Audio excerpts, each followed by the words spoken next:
बिस्मिल्लाहिर्रहमानिर्रहीम। खुदावंद मुताल का इरशाद है कि इन्नमा युवफ़ा अस्साबिरूना अजरहुम बिगैर हिसाब। खुदावंद मुताल डट जाने वालों को, सब्र करने वालों को जो अजर देगा वो बगैर हिसाब के होगा। पाकिस्तान की तारीख़ में PTI के वर्कर्स ने, लीडरशिप ने सब्र करने की, मुकावमत करने की, डट जाने की एक तारीख़ रकम की है और ये सिलसिला अभी तक जारी है। आप सब जानते हैं कि किस तरह से हुकूमत को गिराया गया आलमी एजेंडे के तहत, और उनके दाखिल में जो घुस बैठिए थे उन्होंने सहूलतकारी की और एक स्टेबल गवर्नमेंट को गिराकर पूरे मुल्क को बहरान का शिकार किया और जुल्म और सितम की इंतहा की। तमाम गैर कानूनी और गैर आइनी इकदाम किए गए और हथकंडे किए गए कि लोगों को डरा दें, खौफजदा कर दें, मायूस कर दें और इस तरह से उनका जो एपिसोड है वो कामयाब हो जाए। उनकी मिस कैलकुलेशन थी। उन्होंने PTI की लीडरशिप को नहीं पहचाना था, आवाम को नहीं पहचाना था, जिसके नतीजे में उनका हर कदम उन्हें दलदल में लेके जाता गया। वो साथ साथ पाकिस्तान को भी डुबोने की पूरी कोशिश करते रहे। इंतजार था इलेक्शन का, गैर आईनी तौर पर इलेक्शन को डिले किया गया, गैर कानूनी तौर पर इलेक्शन को डिले किया गया और जब मुनक्किद करने का वक्त है तो आप देखें कितने बेढंगे अंदाज से, कितने गैर कानूनी, गैर आईनी तरीके से इलेक्शन को उन्होंने मुनक्किद किया। आप जानते हैं कि लीडरशिप को प्रेशर डाला, जाली पर्चे काटे गए, औरतों को बंद किया गया, जवानों को बंद किया, 10-12 हज़ार जवान प्रेशर डाले गए, लोगों को डराया गया, धमकाया गया, कैंडिडेट्स को उठाया गया ताकि लोग डर जाएं, खौफजदा हो जाएं। लीडरशिप को जेल में डाल दिया गया, केसेस जाली बनाए गए और उसके बाद ताकि मायूस हो जाएं जेलों में डाला गया, सजाएं देना शुरू कर दी और इसी तरह से निशान छीन लिया। आज़ाद उम्मीदवारों को भी डराया गया, धमकाया गया ताकि कई निशान होंगे, लोग धोखा खा जाएंगे, नाउम्मीद हो जाएंगे, नहीं आएंगे।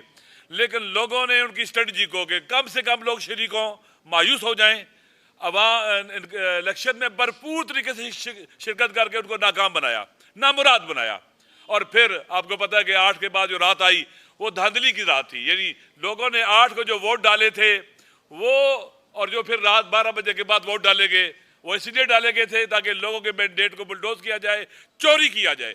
ये गैर आईनी इकदाम है, गैर कानूनी इकदाम है और ये करने वाले आज तो कल जवाबदेह होंगे, इनसे पूछा जाएगा। अवाम जानते हैं, बच्चा बच्चा जानता है, चंद साल का जो बाशऊर बच्चा है वो भी जानता है कि धांधली हुई है, उससे पूछे, वो भी नाम जानता है सबके, किसने की है, वाज़ेह सबके सामने। अगर लोग अपने जो डोमेन उससे बाहर निकलेंगे, जो उनकी जिम्मेदारी उससे बाहर निकलेंगे, तो फिर इलेक्शन जो हुआ है, अमूमन इलेक्शन किस लिए होते हैं? बहरानों से निकलने के लिए। यहाँ इलेक्शन को बुलडोज करके बहरान खड़े किए गए हैं, मुश्किलात खड़ी की गई हैं। पाकिस्तान के अवाम डरने वाले नहीं है, मायूस होने वाले नहीं है, नाउम्मीद होने वाले नहीं है। पावर पॉलिटिक्स में पहले भी कहता हूँ, करने वाले इन चीज़ों को नहीं समझ सकते। वो चोरी शुदा मैंडेट को भी लेके फख्र महसूस करते हैं और बाज़ औक़ात कहते हैं कि धांधली हुई है, वो इसलिए कहते हैं कि उनके हक में जो डकैती डाका डलना चाहिए था वो कम डला है और उनको तकलीफ है कि छोटी डकैती हुई है। पाकिस्तान के अवाम ने जिनको रद्द कर दिया, जिनको ठुकरा दिया, उनको मुसल्लत करने की कोशिश की जा रही है। देखिए, स्ट्रेटजी में कहते हैं कि फेलियर को रीइंफोर्स नहीं करना चाहिए। इन्होंने एक स्टेबल गवर्नमेंट को गिराकर PDM की शक्ल में एक फेलियर को रीइंफोर्स किया। स्ट्रेटजी गलती थी, शिकस्त खाई।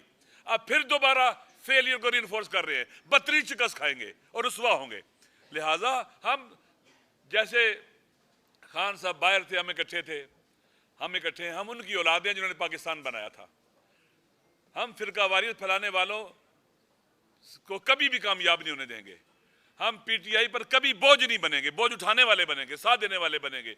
हम नेशन बिल्डिंग की तरफ जा रहे हैं, एक ऐसी कौम जिसमें तमाम मसाले को, मुस्लिम हो, गैर मुस्लिम हो, तमाम अकवाम हो, वो सिर्फ और सिर्फ पाकिस्तान में नेशन बिल्डिंग का काम इमरान खान कर सकता है और कोई नहीं कर सकता। 80-90% लोग कहाँ खड़े हैं? खान साहब के साथ खड़े हैं, उस बयानिए पर खड़े जो उन्होंने दिया कि हमें गुलामी कबूल नहीं है, आज़ाद खारजा पॉलिसी, दाखिली खुद मुख्तारी, अपनी ज़मीन अड्डों पर नहीं देंगे, एब्सोल्युटली नॉट कहा है उनको, और फैसले खुद करेंगे, डिक्टेट नहीं होंगे। ये वो बयानिया है जो पाकिस्तान के अवाम इसको मानते हैं। ये शरीफ गैरतमंद लोगों का और करीम लोगों का बयानिया है, पाकिस्तान के बेवफा बेटों का बयानिया है। इंशाअल्लाह हम इसी तरह से आगे बढ़ेंगे जैसे पाकिस्तान बनाते वक्त इकट्ठे थे, अब पाकिस्तान को बचाने का मरहला है, हम इकट्ठे होंगे, हाथों में हाथ देंगे। हमारा आपस में बहुत एतमाद है, बहुत ट्रस्ट है। आप यकीन कर लें कि जो हमें जानते हैं उन्हें पता है कि हमारी कितनी दोस्ती हैं आपस में, हमारे तो घर एक हैं। लिहाजा इंशाअल्लाह अज़ीज़ ये बहुत अच्छा फैसला है। मेरी खुद ये राय थी, ऐसे ही होना चाहिए। मैंने खुद कहा है कि साहबजादा हामिद रजा साहब सुन्नी इत्तेहाद कौंसिल के सरबराह हैं, बेहतरीन ऑप्शन वही है। और हम उसमें है कि हमें किसी किस्म का कोई क्या उसे कहते हैं कि वो क्या उसे कहते हैं कि तहफ़्फ़ुज़ नहीं है, खुशी है, यकीन कर लें आप। हम एक हैं, नाम फ़र्क हो सकते हैं, हम हैं ही एक।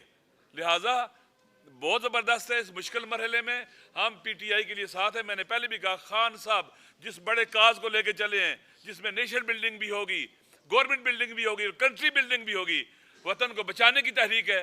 हम वतन के लिए जान दे सकते हैं, इस रास्ते में खून अपना दे सकते हैं। हम पीछे नहीं हटेंगे और ताकतवर तरीके से आगे बढ़ेंगे और हर फोरम पर ये जंग लड़ेंगे। जो जेलों में डाले हुए हैं ये बेगुनाह हैं, झूठे और जाली पर्चे हैं। चाहे वो कई हजार जवान जो जेलों में बंद हैं, चाहे वो लीडरशिप जो जेलों में बंद है, चाहे खान साहब हैं, घटिया तरीके से आपने FIR काटी हैं और ये नहीं होना चाहिए था। आप घरों में घुसे हो, शर्म आनी चाहिए। शरीफ आदमी, करीम आदमी, नजीब आदमी, हद अकल मुसलमान ना भी हो, जवां मर्द हो, मशरक़ की तहजीब इसकी इजाज़त देती कि आप लोगों घरों में घुसे, उनकी ख़वातीन को उठाएं, उनके बच्चे अकेले हैं, उनके शोरों को, बाज़ के घरों में कैंसर है, बाज़ ख़वातीन को कैंसर है। हम इंशाअल्लाह इनको आज़ाद करवाने की जदोजहद करेंगे, बावकार तरीके से बाहर निकलेंगे। अवाम सुरखरू होंगे और अवाम से लड़ने वाले वो हारेंगे। तारीख गवाह है कि जो भी अपने इमाम से लड़ा है वो हारा है। मैं इंशाअल्लाह हम मिल के इस वतन के लिए, पाकिस्तान के लिए, पाकिस्तान के अवाम के हकूक़ के लिए, पाकिस्तान की सरबलंदी के लिए मिल के जदोजहद करेंगे। इंशाअल्लाह आगे बढ़ेंगे। कश्मीरी ये जान लें, हम उनके हकूक़ के मुदाफ़ी होंगे। पाकिस्तान के हारी, मजदूर, मजलूम जो भी है पाकिस्तान में, जिसको हकूक़ नहीं मिले, हम उनके तर्जुमान होंगे और इंशाअल्लाह अज़ीज़ खूबसूरत पाकिस्तान बनाएंगे। खूबसूरत गुलदस्ता बनेगा मुख्तलिफ़ अक़वाम का, लिसानियात का, मज़ाहिब का और मसाले का इंशाअल्लाह। और फ़कत यहीं ये हो सकता है और कहीं नहीं हो सकता। इंशाअल्लाह पाकिस्तान जीतेगा, पाकिस्तान के अवाम जीतेंगे, हम सब जीतेंगे और वो हारेंगे जो पाकिस्तान को डुबोने वाले हैं, पाकिस्तान की कश्ती में सुराख करने वाले हैं। वो हारेंगे, हार उनका मुकद्दर है, उनके चेहरों पर लिखा हुआ है।